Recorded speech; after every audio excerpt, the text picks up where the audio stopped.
रणदीप जी, आपने मेरे सवाल का जवाब अब तक नहीं दिया।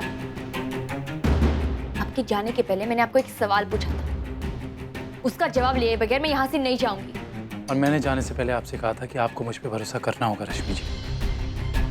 पहले सिर्फ इसलिए नहीं बताया क्योंकि मैं नहीं चाहता था कि बिना वजह आपको कोई तकलीफ हो। रश्मि जी, ये औरत आपकी दीदी नहीं है। तो कहाँ है मेरी दीदी?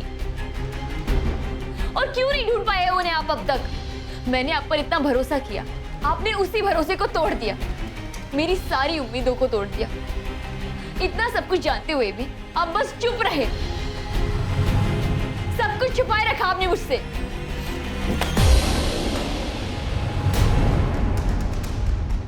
क्योंकि मेरे ड्यूटी के रूल्स इसकी इजाजत नहीं देते। मैं ऐसे सेंसिटिव केस के बारे में उनके परिवार वालों को नहीं बता सकता, और ये रूल्स मैं किसी के लिए नहीं बता सकता। इसीलिए मैं आपसे कह रहा हूं कि आप मुझ पे भरोसा कीजिए, बस इतनी मदद कर सकते हैं ना आप मेरी?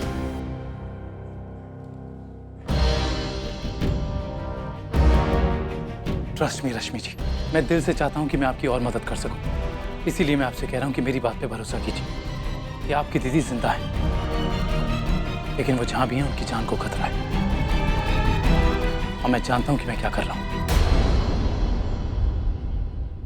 किसकी बात मानूं, किसकी नहीं, किस पर भरोसा करूं, किस पर नहीं। आप निभाइए अपनी ड्यूटी, अपना फर्ज। मुझे क्या करना है, क्या नहीं करना है, ये मैं खुद तय कर लूंगी।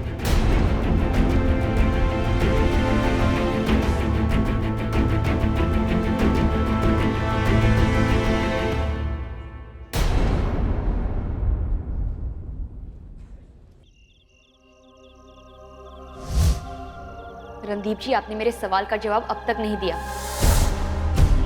रणदीप जी ने मुझसे झूठ कहा, सब छुपाया है मुझसे। क्या सच में दीदी जिंदा है? रणदीप जी पर विश्वास करूं या नहीं?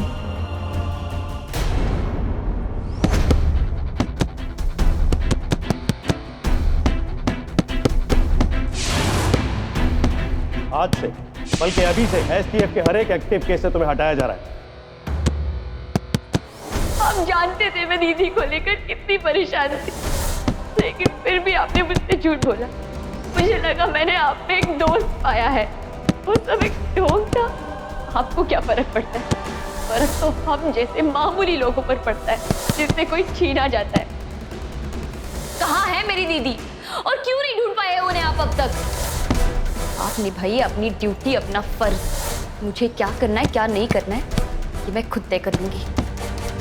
हर बार अपनी ड्यूटी को मैंने पर्सनल लाइफ से ज्यादा अहमियत दी, और बदले में आज ये दिन देखने को मिला है। हर एक केस के पीछे अपनी जी जान लगा दी, कई बार अपने खुद की जान की भी परवाह नहीं की मैंने। और आज जो हुआ उससे मुझे पता चल गया है कि सिस्टम को कभी भी मेरे काम की कोई परवाह ही नहीं थी। अब ये लड़ाई मुझे अकेले लड़नी होगी। एसटीएफ के अंदर रहूं या बाहर, सिस्टम मेरा साथ दे या ना दे, मैं किसी भी तरह इस आतंकवादी संगठन को खत्म करके ही रहूंगा। जैसे भी हो, मुझे रश्मि जी की मदद करनी होगी। आगे चाहे जो भी हो, मैं अपने मकसद से पीछे नहीं हटूंगा।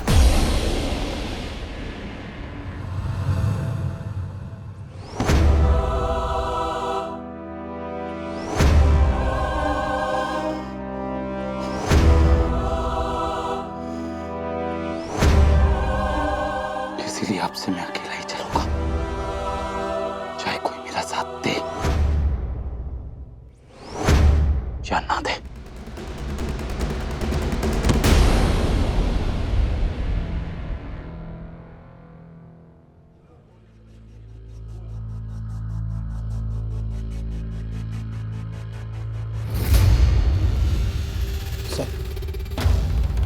मैंने सुना हूं कि आपका एयरपोर्ट ड्यूटी पर ट्रांसफर कर दिया गया है, क्या ये सच है? इतना बड़ा इंसल्ट, इतना सब कुछ पाने के बाद प्रमोशन के बदले में डिमोशन हो गया आपका। सच में बहुत बुरा हुआ आपके साथ। क्या बुरी बात है इसमें? क्या पता ये डिमोशन एक डबल प्रमोशन साबित हो जाए, और फिर एक तरह से अच्छा ही है। अब मैं वो कर सकता हूं तो मैं इस पोजीशन में रह के नहीं कर सकता था। क्यों?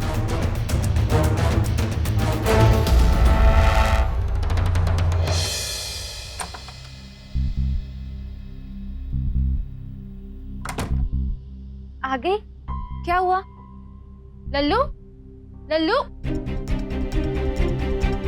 लल्लू, तू ठीक है ना? क्या हुआ?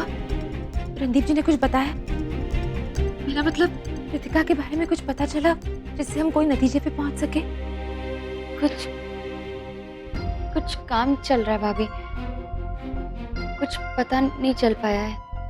उन्होंने कहा जैसे ही कुछ पता चल जाएगा वो हमें बता देंगे।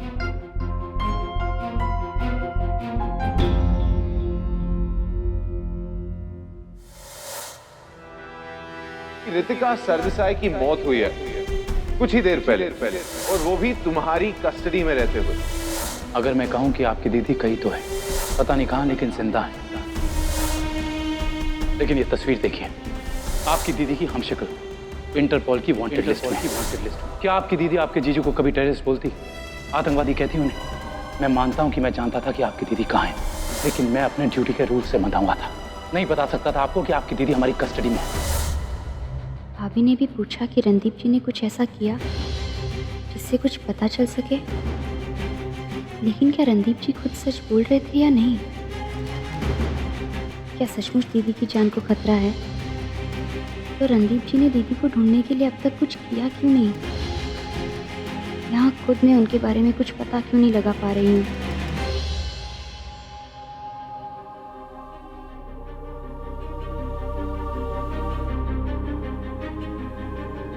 क्या मुझे रणदीप पर विश्वास करना चाहिए या नहीं? क्या करूं क्या नहीं, कुछ समझ नहीं आ रहा है। क्या मेरी दीदी अभी भी जिंदा है या वो नहीं रही? भगवान प्लीज मेरी मदद करो, मुझे सही रास्ता दिखाओ।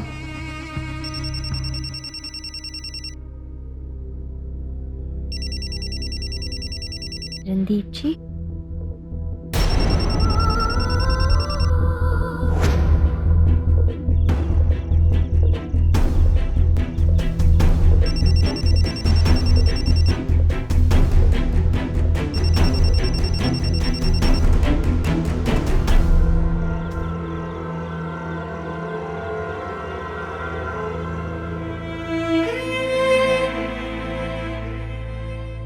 क्या करूं क्या ना करूं, क्या सही है क्या गलत, कुछ फैसला नहीं कर पा रही।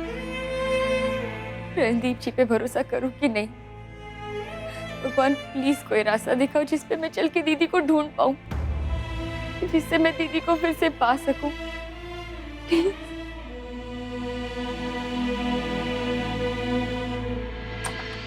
नानी,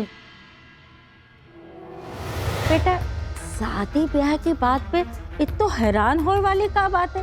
अरे उम्र निकल जाए है ना तो अच्छी लड़की ना ही मिले है। ये बात एकदम बराबर बोला। लो एक और कवारा पसंद आ गए हो।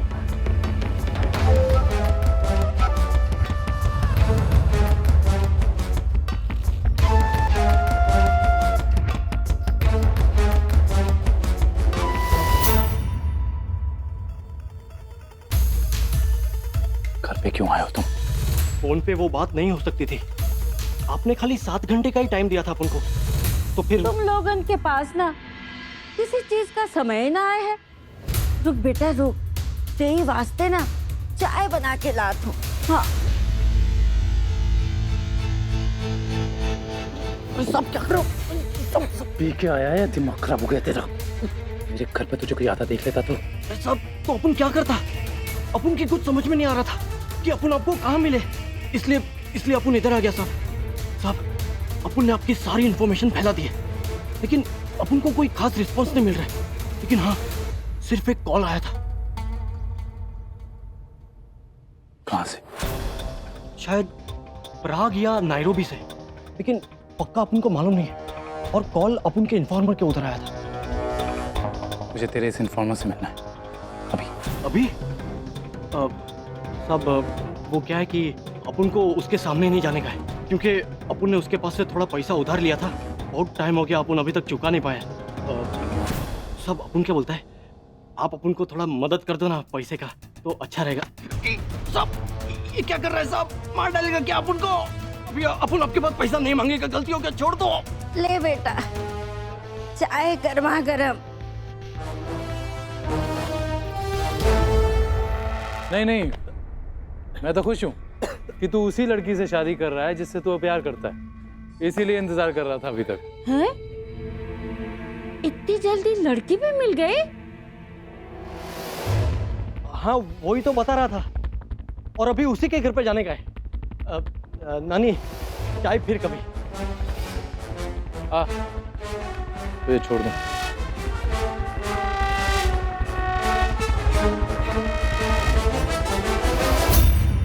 हथियार खरीदने वाले से कहना मुझे फोन करे अभी, रैक्स पे, मेरे रेड फोन पे। ओ, तो इतना जरूरी है ये काम कि फोन सीधा रैक्स पे? हाँ ठीक है, मैं बोलता हूँ। ओके।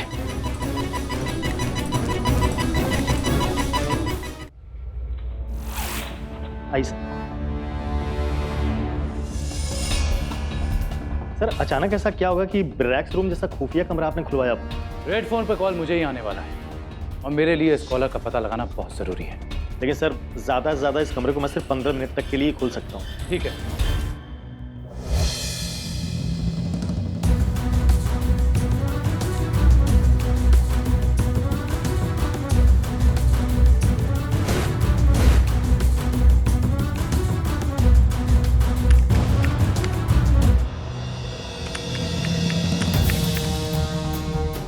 राकेश, तैयार हो तुम?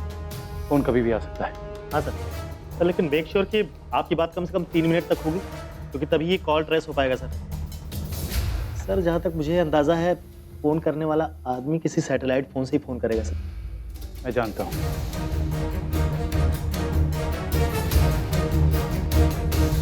सर हमारे पास सिर्फ 6 मिनट बचे हैं सर।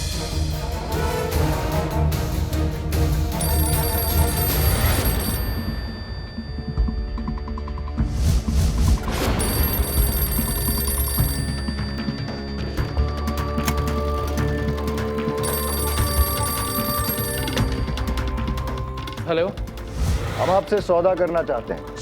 क्या बॉम्ब्स आप ही की हिफाजत में है? जी, अगर आप चाहें तो मैं आपको बॉम्ब देने आ सकता हूँ, चाहे आप किसी भी देश में क्यों ना हो। मुझे कोई दिक्कत नहीं है, क्योंकि बॉम्ब्स का सौदा करने के लिए मैं किसी भी देश में जा सकता हूँ। बहुत खूब। वैसे बॉम्ब्स बिना डेटोनेटर के कुछ भी नहीं। क्या डेटोनेटर भी आप ही की हिफाजत में है?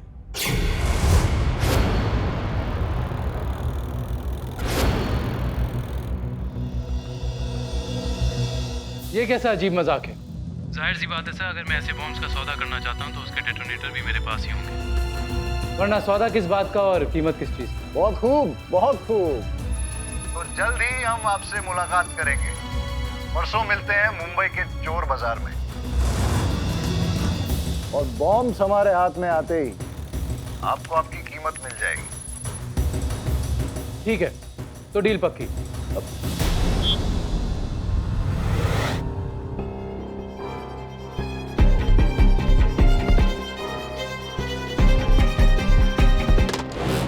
अभी 3 मिनट होने में 30 सेकंड बाकी थे सर। सर मैं कंफर्म तो नहीं बता सकता, लेकिन ये फोन टर्की, जॉर्डन या अजरबैजान से आया था। कोई बात नहीं, इतनी इंफॉर्मेशन काफी है,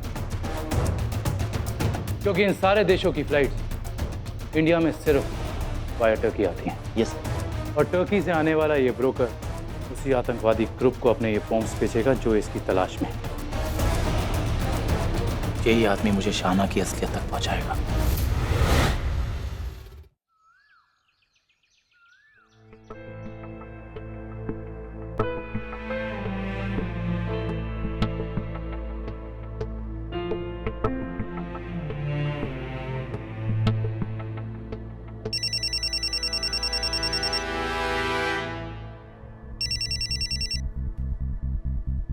हेलो।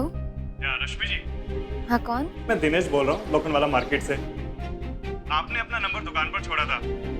जी मालिक आए थे और मैंने उनसे आपके बारे में कहा और उन्होंने मुझे परमिशन दे दी है कि मैं आपको 26 दिसंबर 2012 की सीसीटीवी कैमरे की सारी फुटेज दिखा दूँ। Thank you so much. तो रश्मि जी आप जल्दी आ जाइए। जी।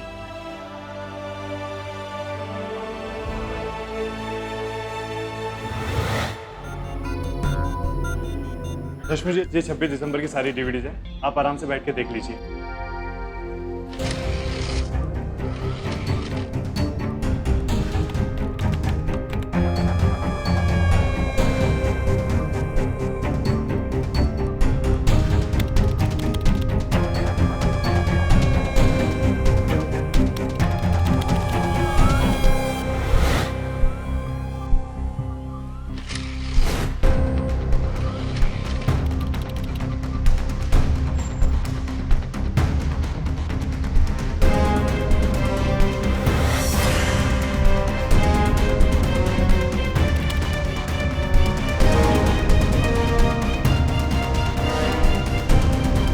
उम्मीद की आखिरी किरण थी ये।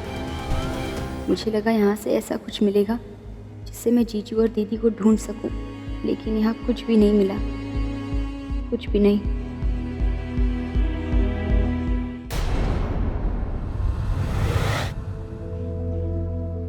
Excuse me?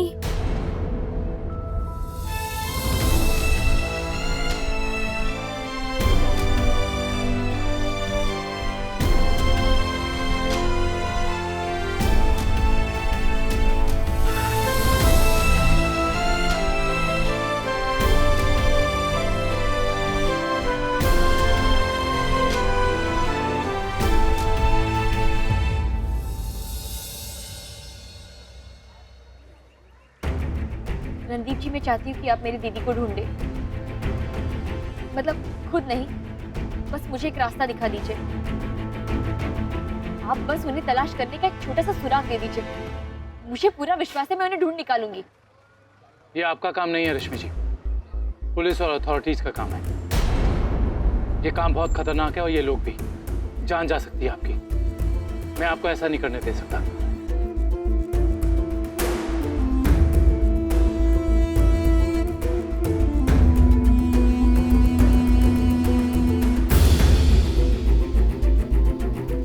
मुझे अपनी जान की कोई परवाह नहीं है रणदीप जी। करना उतना आसान नहीं जितना कि कहना। मुझे खुद एसटीएफ के हर एक्टिव केस से बाहर कर दिया गया है, इसलिए इस केस को सॉल्व करने के लिए मुझे कोई ना कोई नया तरीका ढूंढ निकालना होगा। रणदीप जी, आपके लिए एक केस है या फिर मेरी मदद? वैसे भी मेरी फैमिली के साथ बहुत कुछ हो चुका है। एक के बाद एक मैं अपने परिवार को नहीं खोना चाहती। मुझे अपनी दीदी को ढूंढ निकालना ही होगा। अगर आपका इरादा इतना पक्का है तो आप मेरी मदद क्यों नहीं करती? इस केस को सॉल्व करने में, उन्हें ढूंढने में और इसके लिए जिम्मेदार लोगों को पकड़ने में।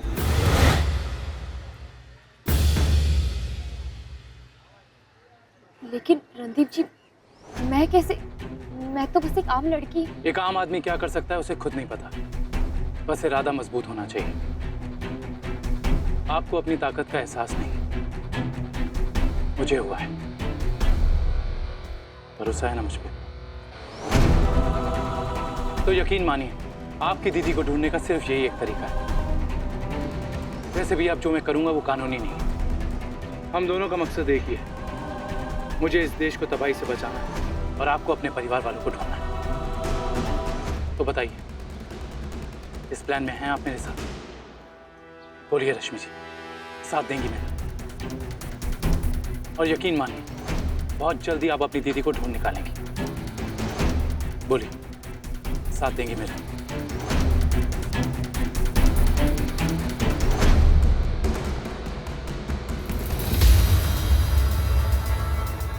जी रणदीप जी, मैं अपनी दीदी और अपने परिवार को एक करने के लिए आपका साथ दूंगी।